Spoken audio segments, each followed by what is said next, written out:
INS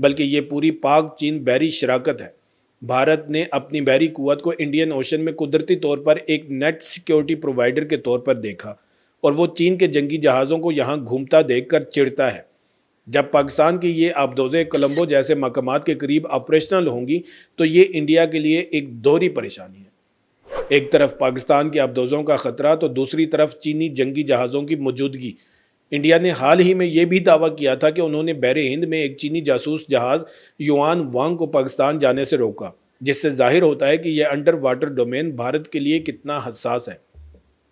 لیکن دوستو، جس چیز نے بھارت کی اصل میں نیند خراب کی ہے وہ ہنگور کلاس کی وہ صلاحیت ہے جسے ہم ایکسپیڈیشنری کیپیبلٹی کہتے ہیں۔ ان آبدوزوں کی رینج اتنی زیادہ ہے کہ یہ نہ صرف اپنے ساحل کا دفاع کر سکتی ہیں بلکہ دور دراز کے سمندروں میں جا کر دشمن کے شپنگ لینز کو بھی خطرہ بنا سکتی ہیں۔ یہ وہی حکمت عملی ہے جو جرمنی نے دوسری جنگ عظیم میں وولف پیک کے ذریعے استعمال کی تھی، یعنی آبدوزوں کا گروہ بنا کر دشمن کا تجارتی بیڑے کو نشانہ بنانا۔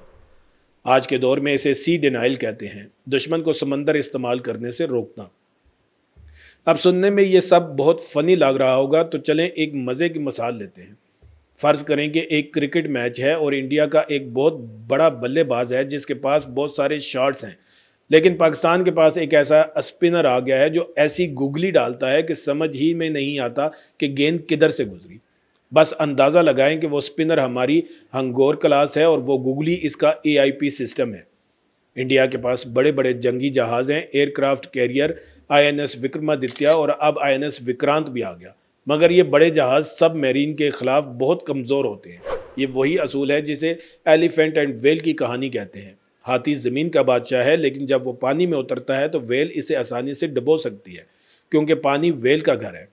اس لیے بڑے ایئر کرافٹ کیریئرز کو بھی ہمیشہ ایک پورے کیریئر اسٹرائک گروپ کی ضرورت ہوتی ہے، جس میں اینٹی سب میرین وارفیئر یعنی ASW کے لیے خصوصی ہیلی کاپٹر اور فریگیٹس ہوتے ہیں تاکہ وہ ان خاموش شکاریوں سے بچ سکیں۔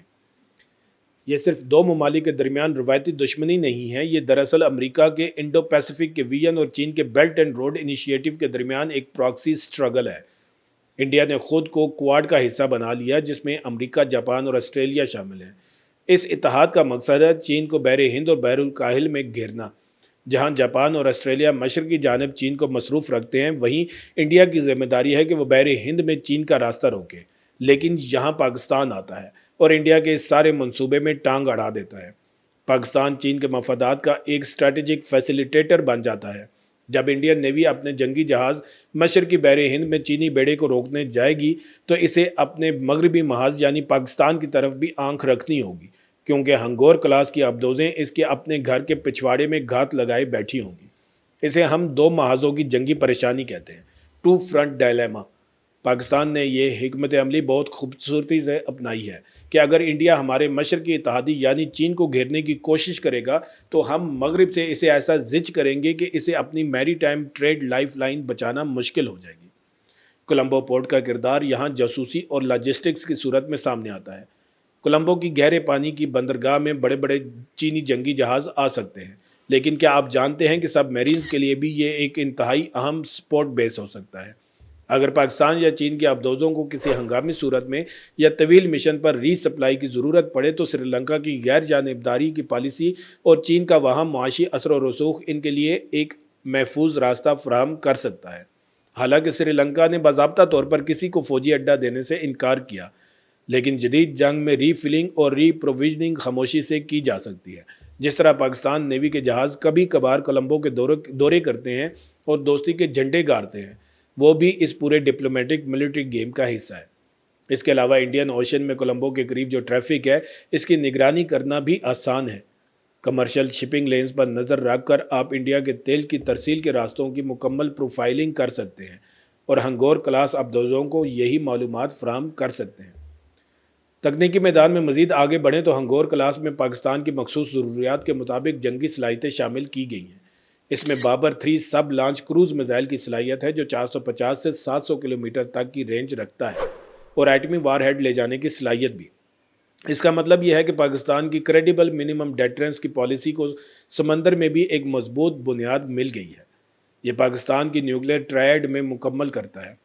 زمین سے فضا میں، زمین سے زمین اور اب سمندر سے زمین، یہ سیکنڈ سٹرائک کی صلاحیت کا سب سے محفوظ ذریعہ ہے۔ اب بھارت کا مقابلہ کرنے کے لیے کیا منصوبہ ہے؟ بھارت نے ابھی حال ہی میں امریکہ سے MQ-9B پریڈیٹر ڈرونز کا سودا کیا ہے، جن میں سے کچھ بحری نگرانی کے لیے ہیں۔ وہ P-8 پوزائیڈن طیارے استعمال کر رہا ہے جو جدید ترین سونار بوئے پانی میں گرا کر سب میرین کی تلاش کرتے ہیں۔ لیکن مسئلہ یہ ہے کہ ہنگور کلاس جیسے پلیٹ فارم کی ایکوسٹک سگنیچر بہت کم ہے۔ پانی کے اندر اسے ڈھونڈنا ایسے ہی ہے جیسے اندھیرے کمرے میں کالی بلی کو ڈھونڈنا، اور وہ بھی اس وقت جب بلی سو رہی ہو اور خراٹے نہ لے رہی ہو۔ اس کے علاوہ بحیرہ عرب کے پانیوں کی خاص بات یہ ہے کہ یہاں مختلف درجہ حرارت اور نمکینی کی تہیں ہیں جنہیں تھرموکلائن لیئرز کہتے ہیں، جو سونار سگنلز کو موڑ دیتی ہیں۔ ایک ہنرمند پاکستانی کمانڈر ان تہوں کے نیچے چھپ کر ایسی حرکت کر سکتا ہے کہ انڈین سونار آپریٹر کی سمجھ میں ہی نہیں آئے گا کہ وہ ابدوز ہے یا ویل مچھلی۔ یہ سب میرین کمانڈ کا وہ فن ہے جو پاکستان نیوی نے پچھلے 50 سالوں میں اپنے خون پسینے سے سیکھا، اور ہنگور کلاس اس فن کو نئے عروج پر لے جانے والی ہے۔ ایک اور دلچسپ پہلو جو کم لوگ جانتے ہیں وہ یہ ہے کہ یہ ابدوزیں خصوصی فورسز کے آپریشن کے لیے بھی انتہائی اہم ہیں۔ اس میں ڈائیور لاک آؤٹ چیمبر اور ممکنہ طور پر اسپیشل فورسز کی چھوٹی ابدوزیں یا سویمر ڈیلیوری وہیکلز لے جانے کی صلاحیت ہو سکتی ہے۔ یعنی اگر ضرورت پڑی تو پاکستان نیوی کے اسپیشل سروس گروپ کے کمانڈوز دشمن کے ساحل پر خاموشی سے اتر کر بندرگاہوں کو تباہ کر سکتے ہیں اور دشمن کو کانوں کان خبر نہیں ہوگی۔ یہ وہ صلاحیت ہے جو کسی بھی نیوی کو بحری قزاقی نہیں بلکہ مکمل اسپیشل آپریشنز کی طاقت دیتی ہے۔ اور اب آتے ہیں ویڈیو کے سب سے چونکا دینے والے حصے پر۔ کیا آپ جانتے ہیں کہ یہ ساری ترقی، یہ کولمبو والا معاملہ اور یہ چینی شراکت، یہ سب ایک بڑی معاشی جنگ کا حصہ ہے۔ دنیا کی سپلائی چین بحر ہند پر انحصار کرتی ہے۔ پاکستان چین کے اشتراک سے گوادر کو ایک ایسی سمارٹ پورٹ بنا رہا ہے جہاں سے تیل اور گیس کی پائپ لائنیں چین کے مغربی صوبے سنکیانگ تک جائیں گی۔ لیکن گوادر سے نکلنے والے جہازوں کی سیکیورٹی کا انحصار پاکستان نیوی پر ہے، اور یہی ہنگور کلاس ابدوزیں بیڑے کی ڈھال بن جاتی ہیں۔ جب آپ کے پاس دنیا کی بہترین خاموش ابدوزیں ہوں تو کوئی بھی دشمن طاقت آپ کی معاشی راہداری کو چھیڑنے سے پہلے 10 بار سوچے گی۔ یہی وجہ ہے کہ انڈیا سی پیک کی مسلسل مخالفت کرتا ہے اور بلوچستان میں عدم استحکام پیدا کرنے کی کوشش بھی کرتا ہے، کیونکہ وہ جانتا ہے کہ اگر گوادر کھڑا ہو گیا اور پاکستان نے اپنی بحری طاقت مستحکم کر لی تو انڈین اوشن میں انڈیا کی بالادستی کا بھرم ٹوٹ جائے گا۔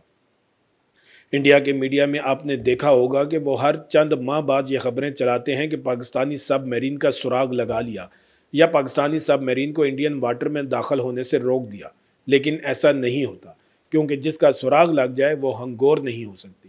خاموشی ہی اس کی اصل طاقت ہے، اور پاکستان نیوی نے اس خاموشی کو ایک ڈاکٹرائن کی شکل دے دی ہے جسے سائلنٹ سروس کہا جاتا ہے۔ وہ نہیں بتاتے کہ ان کی ابدوزیں کہاں ہیں، اور یہی نہ بتانا انڈیا کے لیے سب سے بڑا ذہنی عذاب ہے۔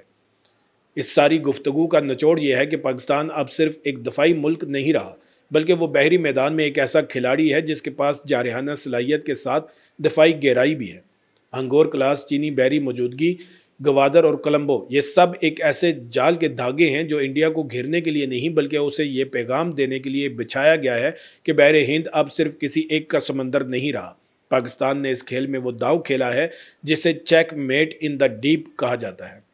تو دوستو، یہ تھی پاکستان نیوی کی ہنگور کلاس ابدوزوں کی پوری کہانی، کولمبو پورٹ کی جیو پولیٹکس اور انڈیا کے ساتھ اس خاموش مگر خطرناک بحری ٹکراؤ کی تفصیل۔ مجھے یقین ہے کہ اس ویڈیو کے بعد بحر ہند کو دیکھنے کا آپ کا اندازہ ہمیشہ کے لیے بدل چکا ہوگا۔ اب مجھے بتائیں کہ کیا آپ سمجھتے ہیں کہ پاکستان کو اپنی بحری طاقت میں مزید کسی قسم کی ٹیکنالوجی لانی چاہیے؟ کیا پاکستان کو نیوکلیئر سب میرین کی طرف جانا چاہیے یا مزید AIP والی ابدوزیں بنانی چاہیے؟ اپنی رائے نیچے کمنٹس میں ضرور لکھیں، اور ویڈیو کو لائک اور چینل کو سبسکرائب کرنا مت بھولیں۔ بیل آئیکن بھی ضرور دبائیں تاکہ پاکستان اور خطے کی دفاعی خبروں کا بریکنگ تجزیہ آپ تک سب سے پہلے پہنچے۔ ویڈیو کو آخر تک دیکھنے کا بہت شکریہ۔ پھر ملیں گے ایک نئی ویڈیو کے ساتھ۔ اللہ تعالیٰ آپ سب کا حامی و ناصر ہو۔ پاکستان زندہ باد۔